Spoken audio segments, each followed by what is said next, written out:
Usually when we take off one of these deep dives, I try to find a gentle on-ramp, ease us into the week before we get to the heavy machinery.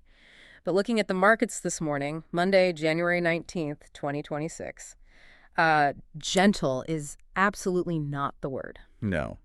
Chaotic feels a bit more appropriate. Maybe absurd if you're feeling uncharitable. Absurd is right. I mean, if you're a Bitcoin native, you're used to volatility. You wake up, the chart looks like a crime scene, you drink your coffee, and you move on with your life.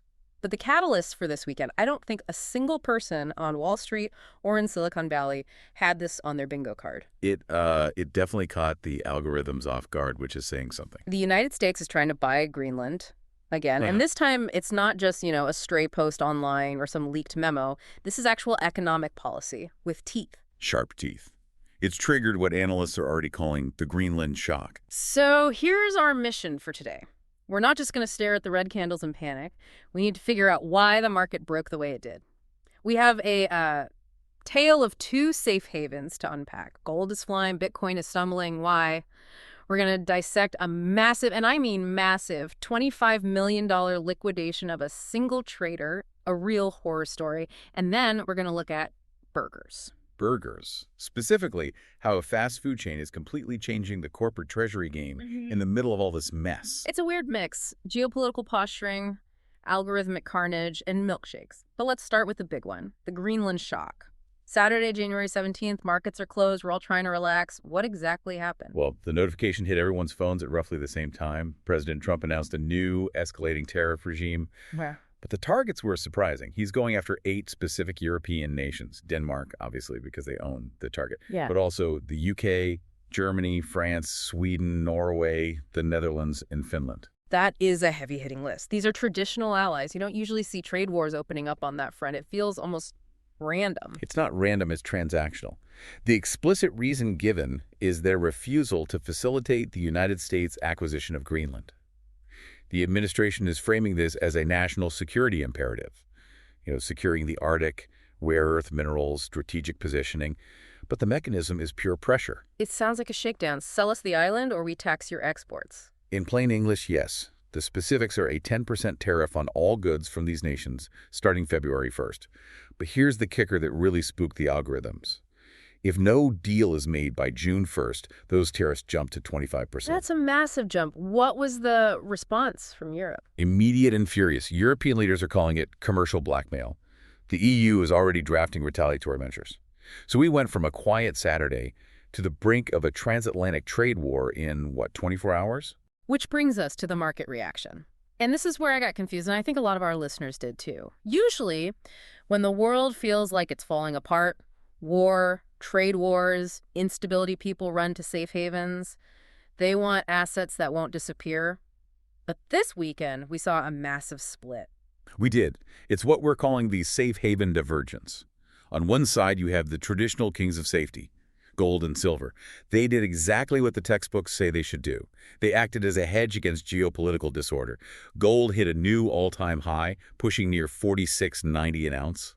Silver surged toward 94. So the boomer rocks, as the internet calls them, they did their job. They went up when fear went up. Precisely. Investors prioritize millennia of history, but then you look at Bitcoin. Yeah, Bitcoin did not act like digital gold this weekend. No, it acted like a high-risk tech stock.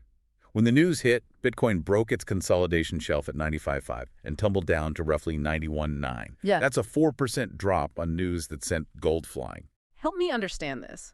Because the narrative for the last 5 years has been Bitcoin is the hardest money. It's supposed to be the thing you own when governments start fighting. Why did it sell off? This is a crucial distinction that the market is forcing us to learn right now. Bitcoin is widely viewed now as a hedge against monetary debasement, money printing, inflation, that sort of thing. It has matured into that role perfectly. Right. Number go up because a dollar loses buying power. We get that. Exactly. But it has not yet matured into a hedge against acute geopolitical shocks. When a sudden diplomatic rupture happens, like a trade war announcement on a Saturday, institutional algorithms don't treat Bitcoin like gold yet. They treat it like a speculative asset. Like the NASDAQ. Just like the NASDAQ. When uncertainty hits, big funds sell the risky stuff to get cash. Gold was bid up on fear. Bitcoin was sold off on uncertainty. It's a classic risk-off event. That makes sense. It's like in a fire, you grab the cash of the gold bars because you know they work everywhere instantly. You might leave the speculative tech stocks behind even if you love them long term. That's a good analogy. Mhm. The market runs to what it knows best when the panic is fresh. But there's another layer to this drop, right? It wasn't just people getting scared and selling. We have data suggesting this drop was, I don't know, mechanically amplified. Mechanically amplified is a polite way of putting it. We witnessed a liquidation cascade. Okay, pause on that term, liquidation cascade, just so everyone follows. This is basically forced selling, right? Imagine you bet $10 the price will go up, but you borrowed another $90 to make the bet bigger. If the price drops even a little bit, the lender takes your remaining equity and sells your position instantly to get their $90 back. When that happens to thousands of people at once, the selling drives the price down. Which triggers more selling, a domino effect. Exactly. And we have a specific story about this from the weekend. A whale on the Hyperliquid exchange. Let's talk about this whale. This feels like a movie script. It does. We have an entity. Identified on-chain is 0way330NT. Leading up to the weekend, they were incredibly confident. They had built a massive long position, about 350 Bitcoin betting the price would go up. And they were using that borrowed money we just talked about. Aggressively, as high as 40x leverage. 40x? That seems incredibly dangerous on a weekend with low liquidity. That's like picking up pennies in front of a steamroller. It is. And when the Greenland news hits and the price starts ticking down, they are in immediate trouble. We can actually see their panic on the blockchain. As the price crumbled, this whale frantically transferred Ethereum from a cold wallet onto the exchange. They were selling it immediately to get collateral to save their Bitcoin position. Trying to plug the hole in the sinking ship. Don't liquidate me, here's more money. But the price dropped too fast. The liquidation engine kicked in. In a single instant, their position was forcibly closed.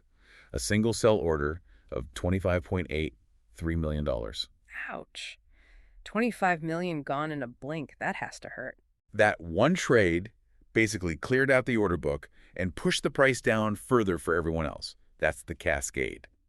But here's the twist. There's a twist. Usually that's where the story ends. The trader goes home broke and cries. Not this one. This wasn't a capitulation. Almost immediately after losing that 25 million, this same entity deposited even more Ethereum, swapped it, and opened a new long position. You're kidding. A new position valued at $38.7 million with an entry price around $92,600. That is intense. Is that bravery or is that what they call revenge trading? It feels like a mix of institutional scale revenge trading and just extreme conviction.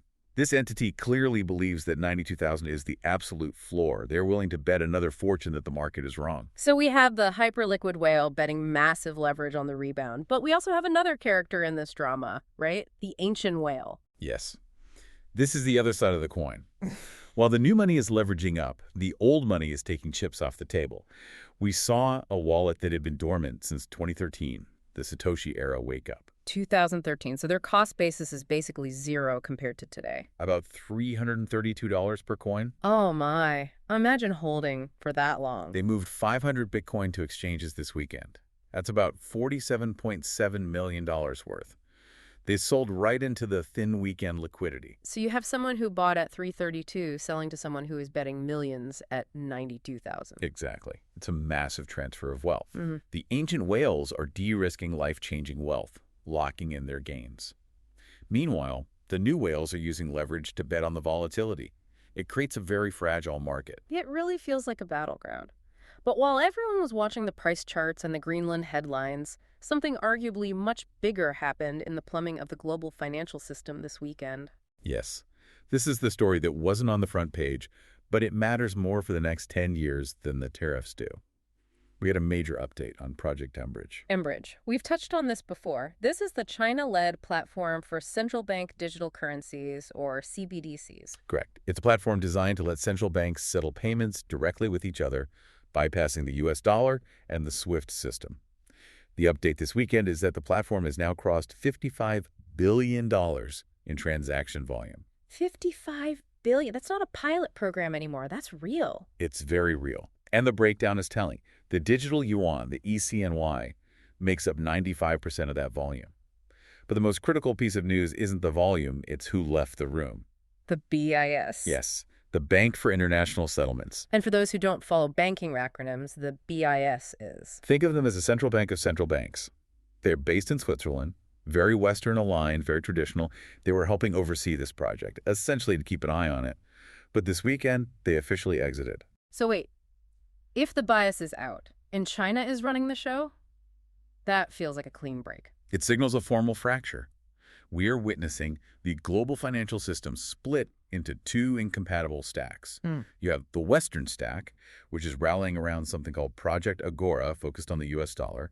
And now you have a fully independent Eastern stack, or BRIC stack, built on Enbridge, dominated by China. And this brings us back to our topic. In a world split into two stacks, West versus East, where does Bitcoin fit? Because earlier we said it dropped because of the trade war. But if the dollar system and the yuan system aren't talking to each other... This is the aha moment. In a split world, Bitcoin and likely stablecoins like USDT become the only neutral bridge assets. Bitcoin doesn't belong to the Federal Reserve. It doesn't belong to the People's Bank of China. It doesn't care about tariffs or politics. So while the price dropped because of the trade war panic, the value proposition of being a neutral asset actually went up. Precisely. Think about it. If you are a merchant in Thailand or the UAE, and you can't easily use the Western stack, and you don't want to hold Chinese yuan, what's left? The neutral asset. Exactly. Yeah. That is the long-term bullish case that ignores the short-term noise. It acts as the connective tissue between two financial worlds that are drifting apart. That is fascinating. It's like Bitcoin is the Switzerland of finance, but digital. And accessible to everyone, not just people with Swiss bank accounts. Okay, let's pivot. We've been talking high-level geopolitics, massive whale wars, and the fracturing of the global banking system. It's a lot. Let's bring it down to something we can all understand. Burgers. A welcome change of pace. Specifically, Steak and Shake, the classic burger chain. They made news this weekend, too. They confirmed they now have a $10 million Bitcoin treasury. Right. Now, we've seen MicroStrategy buy billions. We've seen Tesla. But what Steak and Shake is doing is fundamentally different and arguably more replicable for other businesses. Because they aren't taking out loans to buy it, right? MicroStrategy issues debt to buy coins. Steak and Shake is doing what? They are using operations. They're changing the plumbing of how they sell food. Break that down for us. How does selling a burger buy a Bitcoin? So back in May of 2025, Steak and Shake integrated Lightning Network payments. This allows customers to pay using Bitcoin. Now, when you pay with a credit card, the merchant loses about 3% to fees. With Lightning, the cost is negligible. Steak and Shake says they are saving about 50% on processing fees. And instead of just pocketing that cash, they are putting those savings, plus the revenue from the crypto payments, directly into a strategic Bitcoin reserve. That is clever. It's a flywheel. It is. And to juice the system, they partnered with an app called Fold. If you buy a specific meal and pay via Fold, you get a $5 Bitcoin reward. And did it work? Or is it just a marketing gimmick? The numbers say it worked. They reported a 15% increase in same-store sales. In the fast food industry, a 15% bump is massive. So let me get this straight. They drive more sales, they save money on fees, and they use that extra money to buy Bitcoin automatically. It creates what we call sticky demand. They aren't buying Bitcoin because the chart looks good today. They aren't panic selling because of Greenland. They are buying structurally every single time they sell a burger.